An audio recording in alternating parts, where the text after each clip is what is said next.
Ciao ragazzi, siamo nella baita del gruppo Alpini Lavagno e qui questi ragazzi si stanno già preparando per la Pasqua. Stanno pulendo le aringhe, una per una, con una delicatezza e un'attenzione perché tutte le rische devono essere tolte, veramente ammirevole.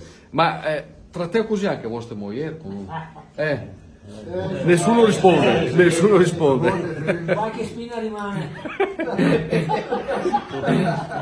Allora, arrivare alla renga, che dopo andrà servita con la polenta esattamente il mercoledì delle ceneri, che è il giorno in cui inizia la tradizione nel veronese, non solo, va cotta sul fuoco. Viene cotta alla griglia e questo ce lo spiega direttamente il capogruppo. La renga non abbiamo che mettiamo dentro niente perché a parole che mette i capperi, ma solo olio e renga. Olio che arriva da? Olio da Messane, dalla Val di Messane.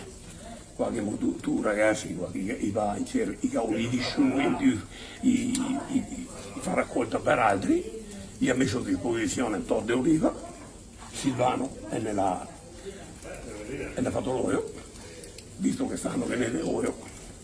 Quanti chili di aringhe facevano? Qua gli 104 kg quest'anno, l'anno scorso hanno fatto 112.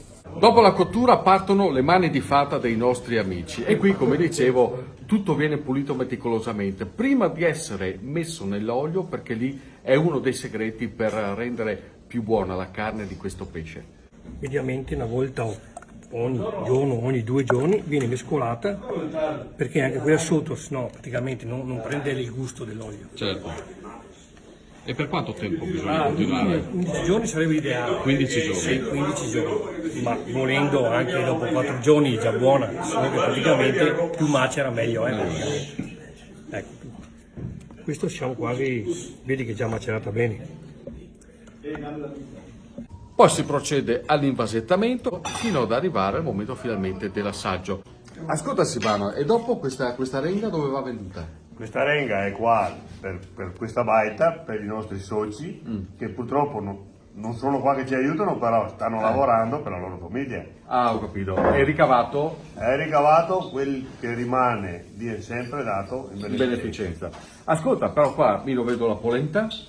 La polenta le sta cosendo il capogruppo Che che capogruppo le ha che provvede. detto a... Ma roba più grave, Silvano, che siamo dai alpini, ma non vedo neanche a Vin.